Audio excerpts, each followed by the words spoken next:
You're listening to Let's Get Metaphysical. This podcast explores the spiritual and metaphysical world through the experiences and opinions of the host and those interviewed. It should not necessarily be seen as direct endorsement or personal advice to our listeners. We encourage you to use your own discernment, judgment, and intuition regarding anything you learn of through this show. Let's get meta.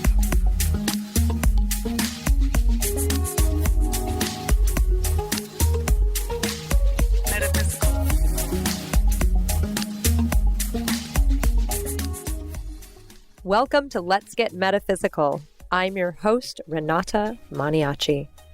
Today, we are going to be talking about aliens and UFOs.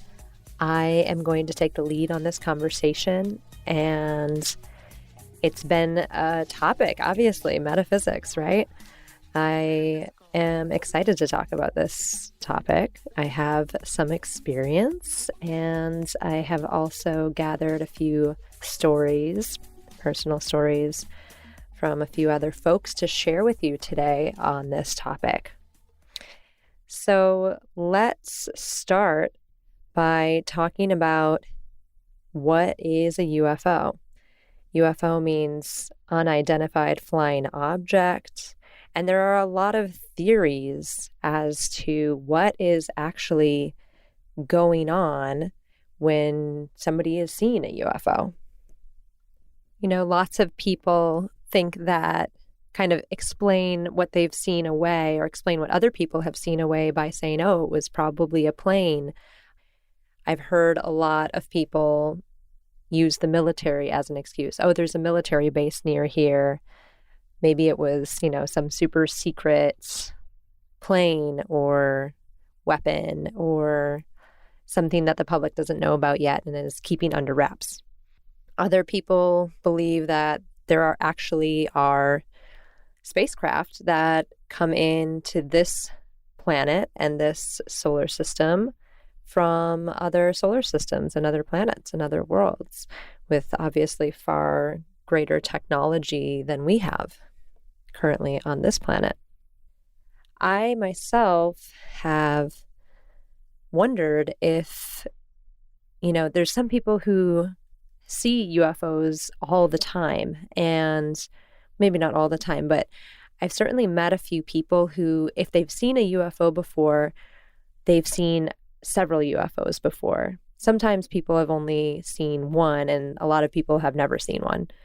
But I'm curious as to why some people that say they have seen one, some of those people have seen many.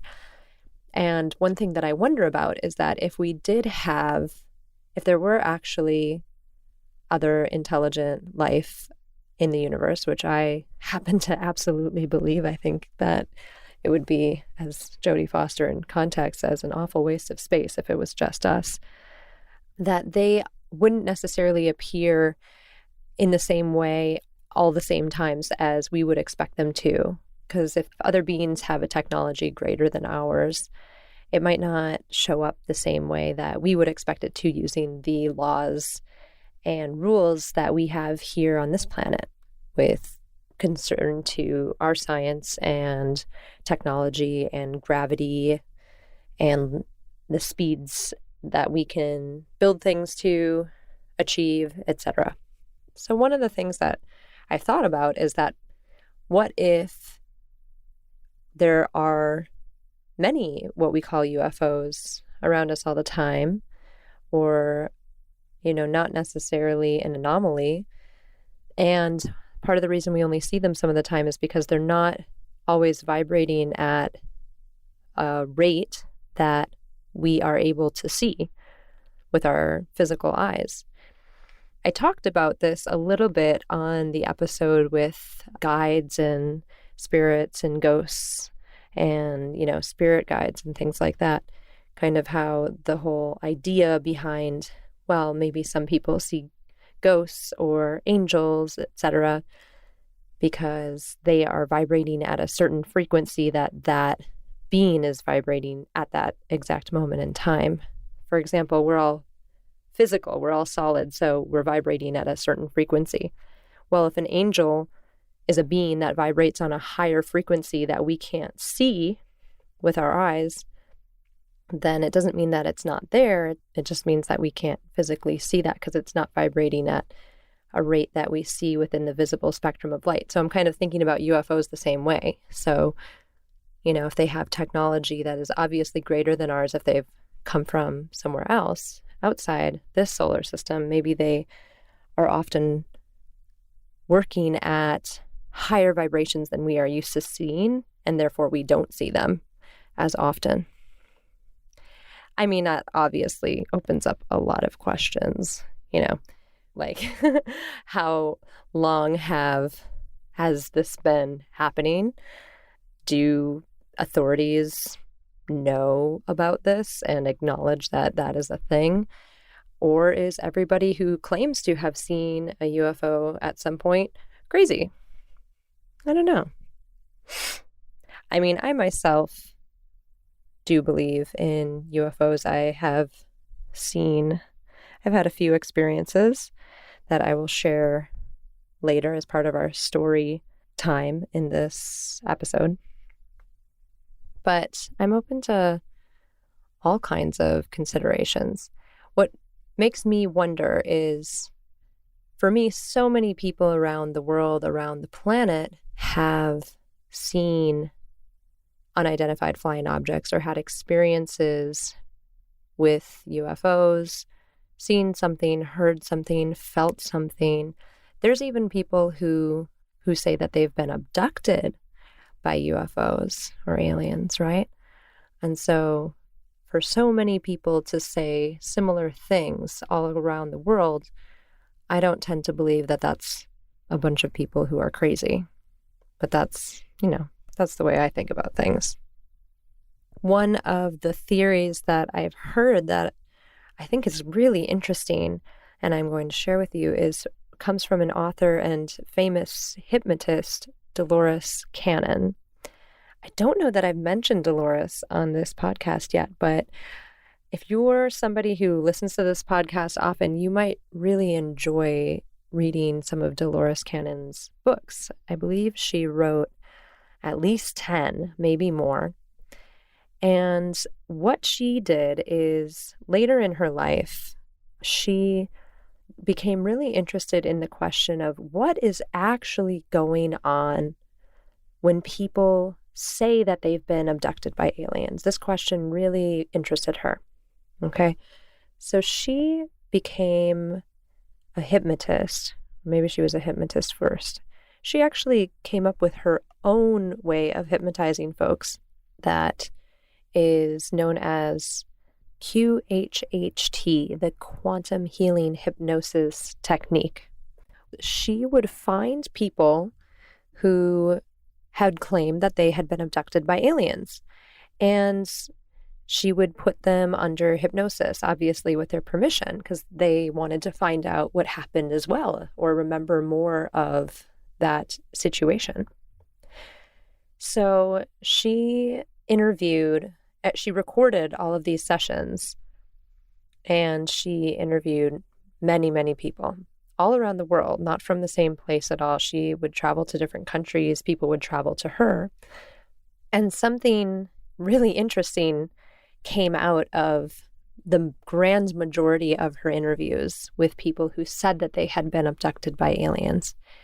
What would happen is that they would be put under, so they would be in a hypnotic state, and she would, using questions, lead them back to that day or that night or wherever they feel the incident occurred. Because many people were coming and, remember one thing, and then there's a period of time after that point that they don't remember.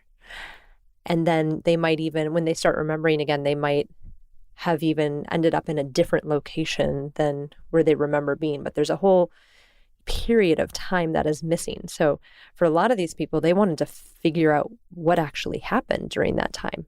So what ended up being a really interesting thing that Dolores Cannon discovered is that many of these people would, she would ask them and she'd lead them back into where they were. Okay, what time of day was it? Okay. And everyone, not everyone really had the exact same way that they went into this. Some people saw a light and then they don't remember anything anymore, etc. Everyone's different. But when they started going past what they had previously remembered, when they start entering that period of time that in their waking mind has been erased, so many of them said the exact same thing. And that was that they felt a sense of overwhelming joy, overwhelming bliss and familiarity.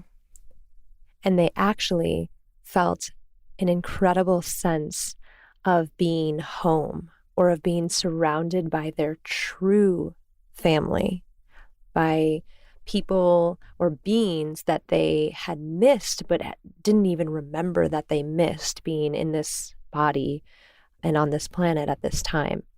So there's people who explain, waking up on a ship, so on a UFO, but, a lot of folks remember that in their human minds as being surrounded, being tested and having experiments done on them.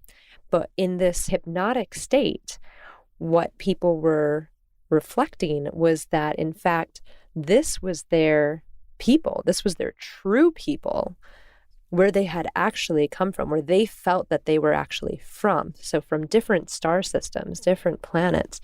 And in this memory, under this hypnotic state, they remembered that they were actually being tended to. They were being checked up on. Their physical body was being tested to make sure that it was handling living on Earth okay, and that these beings had far greater technology of healing and fixing things in the human body than we do here on Earth, so that they were actually just making sure that everything was working well for this person, this being, while having a lifetime on Earth. And that many of the people that have had experiences like this felt this sense of, I missed you so much, and this familiarity, and this actually not necessarily wanting to go back down to the earth plane and continue their earthly lives. So I think that is fascinating. And what's interesting is that all of Dolores Cannon's books, at least the ones that I have read, are basically word for word transcribed from the recordings that she used in her sessions. So here's many people from all over the planet, all over the country, who are giving similar accounts of what happened to them while they were hypnotized, similar accounts of what their human brains remembered and understood to be an alien abduction. Yet while they're under hypnosis, they are describing to Dolores how wonderful it was to actually be with their people or be with their communities again. I find that fascinating. I went ahead and read 4 or 5 of Dolores Cannon's books. If you're interested in hearing and reading more about what I'm describing right now, check out the Convoluted Universe series by Dolores Cannon. It's a 5-book series. And like I said, almost all of it is transcribed word for word. She will add in her comments sometimes, but most of this series is transcribed word for word from her recorded hypnosis sessions. So I think that's a really interesting take. And why not? I think that there's a lot of different things going on, or that could be going on with these situations. And wow, so many people from around the world saying similar things in similar situations. That's really interesting. Let's move into some stories now. The first story I want to share with you is an account from a few different counselors at a camp that I volunteer for about something that they all saw or felt or experienced at the same time while at this summer camp a few summers ago. And I was able to record this. This recording also shows up in a previous episode from this podcast about summer camp. The clip is specifically 3 staff members who I interviewed, but just to give some context for the story, it started with me being a lifeguard for a group of cabins that wanted to lay on the dock and watch the stars one night. So I was lifeguarding them and not looking up at the sky, and most of them were laying on the dock and looking up in the sky. And it just so happened that we were actually just talking about UFOs, and all of a sudden, the 3 girls nearest to me all go, as though they had just seen something. And I wasn't looking in the direction that they were looking. They were kind of looking into the sky out across the lake. And I was like, what? What did you see? And all 3 of them were kind of in a state of shock and kind of breathing quickly and a little bit scared about what they had just seen. But they had clearly all seen the same thing because they all made the same sound at the same time. And they had seen something that was kind of dark, almond-shaped, black. It was night out, and so it was darker than the surrounding area, and it was very dark out. And they had all seen it move the same way. And I know this because the next day, independent of each other, I asked them to draw what they had seen without looking at each other's drawings, and they all gave me papers that looked exactly the same. So that was really interesting.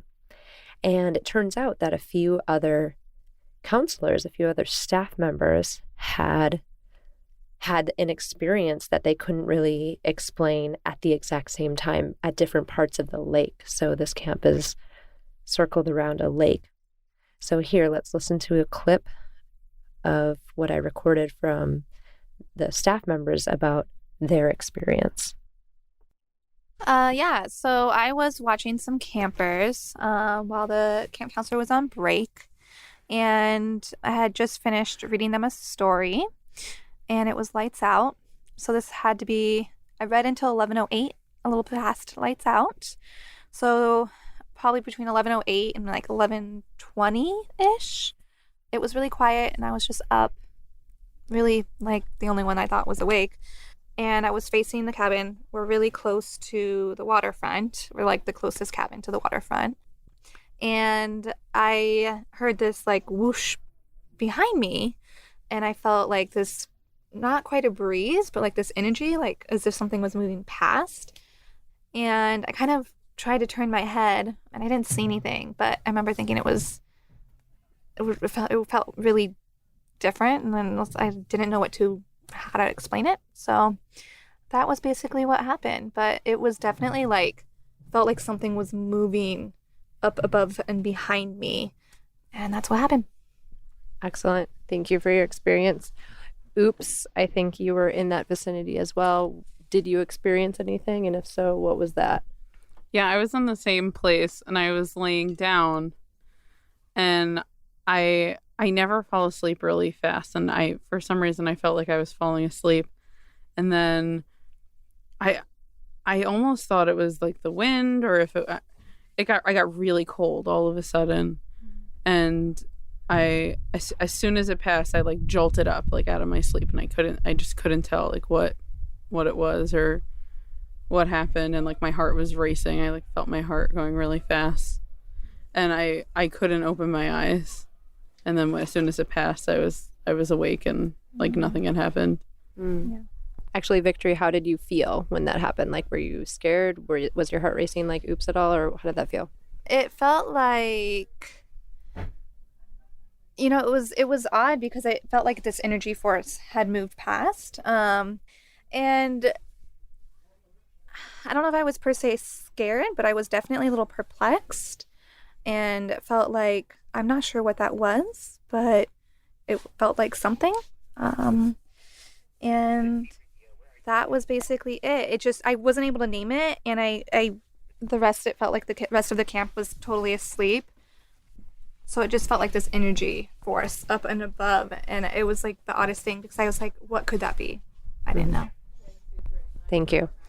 And Outlander, you were up at that time in a slightly different area of camp. What was your experience? Yeah, I was a little further around the lake, and I was laying out on the dock of my cabin. I was out there from like 10:45 to 11:15ish, and I saw something shoot across the sky. I don't know what it was, but it had this tail that lingered in the sky for several seconds, and it was just this very bright bluish tint tail. Yeah, that I've never seen before. And you said that Cedar was with you too, right? Yeah, Cedar was laying out there with me, and she saw it also. Okay, cool. Wow. So the interesting thing about this is that it wasn't just one person seeing one thing at a time. In each of these instances, it was like you and Cedar saw this thing at around this time. You and Oop saw this thing at around this time. And then the three campers saw the same thing at the same time. So that's from different points of the lake. Very interesting. Very cool. Thank you all for sharing your experiences. So that was a really interesting experience to have that many people experience an unusual situation all at the exact same time of night, both adults and children. So that was really neat. Now we're going to hear from a gentleman named Jim who lives in Costa Rica and is an acquaintance of mine and is known to have had many experiences seeing UFOs. So here is part of his experience. So Jim, when was the first time that you saw any kind of phenomena in the sky? The first time I saw some phenomena, probably about 30 years ago, when I just saw things, zipping past in the sky at night and not doing the normal speed of an airplane or anything like that. It sort of made me aware that there was things going on. And then... Where was that? Well, in Vancouver, where I was originally from. I was a commercial fisherman, and so saw a lot of different phenomena in the skies at night when I'm traveling. But mostly when I got to Nanaimo on Vancouver Island, which is in British Columbia, I had built a house up on a cliff with a large view of the Georgia Strait, but also the back of me was all woods all the way basically to the West Coast and then the Pacific Ocean. So I had a hot tub there where I used to see all kinds of phenomena going by that was just definitely not planes. I mean, they were, just white lights, no sounds with no blinking lights, no red and green. But the one time that really convinced me was this was in 1996 in June, early June. I was out watching for UFOs and I had a very bright spotlight, not a spot so much as a diving light that was very precise. And overhead out of the forest, about 2,000 feet up, I saw this oblong object appear, and it appeared to me because being a fisherman I could gauge distances, appeared to be about 400 feet long with pure white light and no sound. And I started blinking my light at it, and after about a minute it started turning skyward, and after about a minute disappeared into a pinprick. So, and I was with my brother-in-law, and he saw the same thing. And then about 15 minutes later, we saw on a diagonal of that, about twice as high, moving what I would estimate at about 1,500 miles an hour, this same object with obviously a jet right on its tail following it. So then we're talking some more, and then after about 15 minutes, all of a sudden, we were totally illuminated, like with a 30-foot round spotlight that lasted only about a second, but enough for us to look at each other in the eyes and go, what's going on? And then I just happened to look off to the west and saw this object leaving the atmosphere with a sort of a blue-green hue on its hull, and it was gone. And there was no sounds at the whole time that I heard, which made me a believer.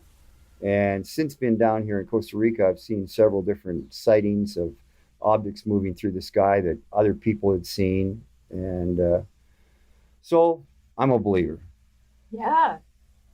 Question, when you saw the one with the jet following it, do you think the jet also was a UFO, or was that something that looked familiar to you? No, this is like 35 miles from Whidbey Air Force Base in Washington State. And definitely it was a jet of probably the Air Force jet following it.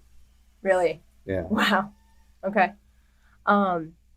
That's amazing. Have you seen as many phenomenon here in Costa Rica? No, not near as many. Well, no, not at all. In fact, it occurred to me because we were so close to the Whidbey in Washington State that's where, there seemed to be a lot of the phenomena that I saw. So I've seen a few occasions down here, but nothing spectacular that I can recall. Mm-hmm.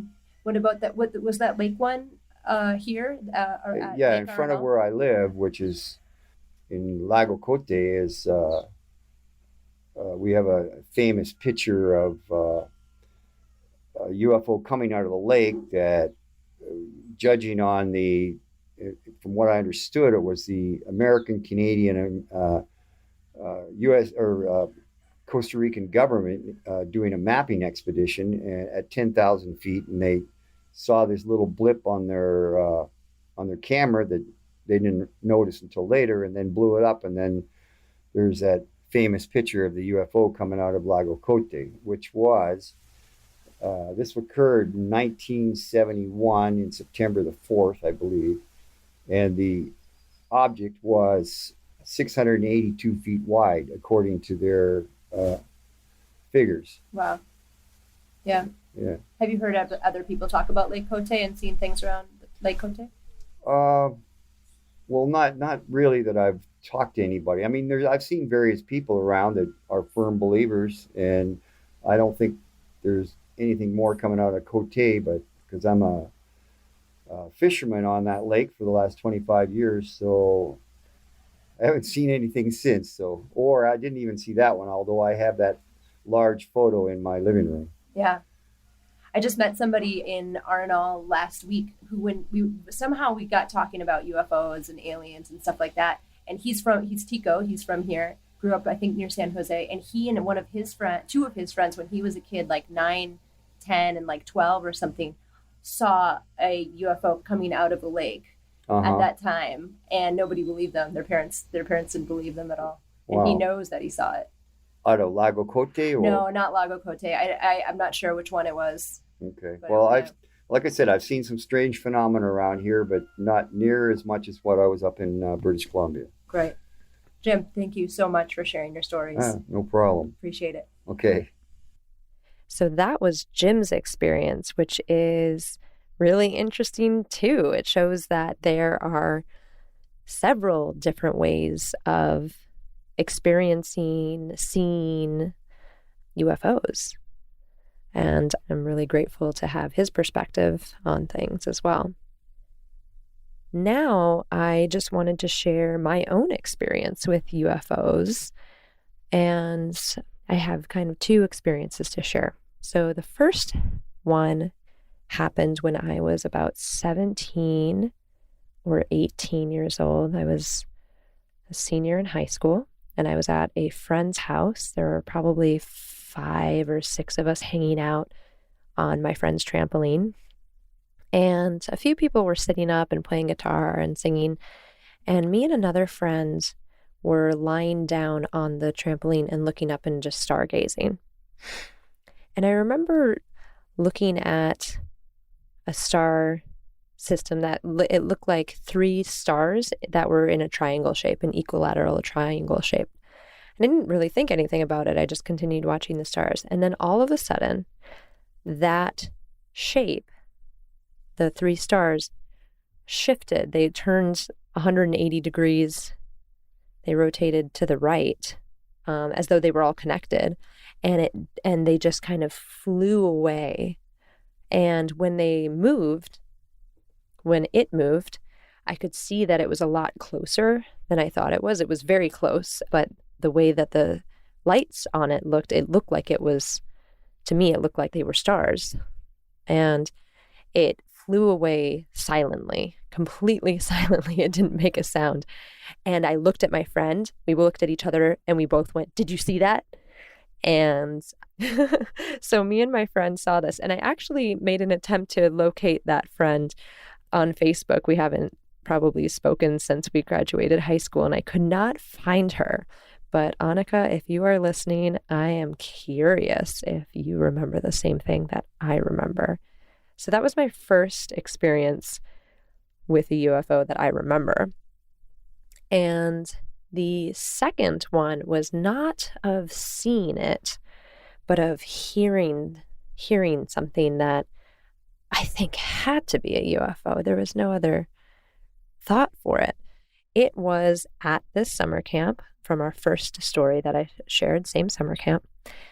And I've also shared that experience in my previous episode, but since this is the official episode about aliens and UFOs, I will share it again here.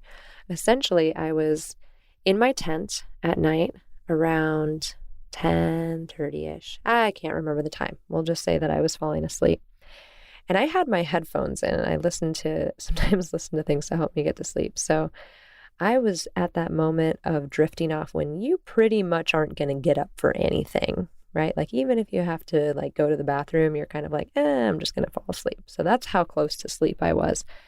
And all of a sudden, very, very loudly, I hear this sound that kind of sounded like vroom, vroom, vroom. That's the best I can do. I don't really know how to make sounds like that, but that's kind of what it sounded like to me. And it was loud. It was loud enough that in my almost asleep state with my headphones on, I could hear it and I sat straight up in my tent because I did not know what that was. Now, this is a camp that I've spent several years at. And you know, when you spend time at a place long enough, you know all of the sounds. You know what a plane sounds going over the lake. You know what even a helicopter would sound like. You know what a car going around the road sounds like. There's only so many sounds that you can hear when you're in the middle of the woods at this camp, right? This was nothing like I'd ever heard in my entire life. It was so unique and weird that I almost jumped out of my tent to see if I could see what was making the noise. And it didn't sound like it was right over me or anything. It sounded like it was coming from a direction in front of me. And then right when I was about to get out of my tent, it stopped, just completely stopped. And I sat there for a minute and I was like, okay, there's nothing I can do about this. And then I laid back down and I went to sleep. And the next morning I completely forgot about it. I really did. It was, I didn't even think about it. And then one of my friends later in the day, another staff member, ran up to me sometime after breakfast and said, Rama, I have to tell you something. And that's my camp name. He said, I had this experience last night. And he went on to describe pretty much the exact same thing that I had experienced. The noise, except that for him, he said it sounded like it was right above his cabin, which from where I was in camp and where I heard it was the correct direction that I heard it in. And he even said that another camper woke up in the cabin and said, am I dreaming? And he answered the camper and said, no, I hear it too. And they just listened to it and then it went away and then they went back to sleep, same as I did. So I don't know what that was, but that certainly wasn't anything. I don't think it was anything terrestrial. I don't think it was anything from this planet. And those are my stories that I wanted to share today, my stories and others' stories. I hope this has been food for thought for you. I really enjoy talking about this topic. I enjoy hearing people's experiences. I have heard many different stories on this topic from many different people, some solicited and some unsolicited. And I just like to hear about them and open to anybody's experience. So If those of you listening have had experiences with UFOs and aliens and would like to share, I would love to hear about them. You can email us at info@letsgetmeta.com. Love to hear your stories. And if you do email, please say whether or not it's okay if we share your story on air, because I think that would be really interesting. So feel free to write in info@letsgetmeta.com. Thank you for joining us. We're going to leave it there today. And be sure to check out patreon.com/letsgetmeta for some awesome bonus content for this episode and every episode we have. Thank you so much for joining, and we'll see you next time. We hope you enjoyed this episode. Let's Get Metaphysical is entirely listener supported. If you like what we're doing, please consider becoming a patron of the podcast at patreon.com/letsgetmeta. Our intention is to raise the vibration of the planet by sharing, validating, and normalizing spiritual and metaphysical experiences. If you haven't pledged yet, we'd really appreciate your support. It helps keep this show going. Let's Get Metaphysical is a production of the Qhht Healing Arts Network. The show's host is Renata Maniaci.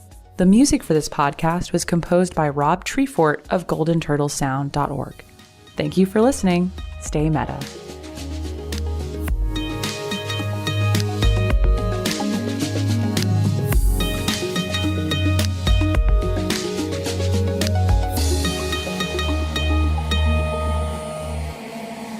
Let's get meta. Metaphysical. Let's get meta. Metaphysical. Let's get meta. Metaphysical. Let's get meta. Metaphysical.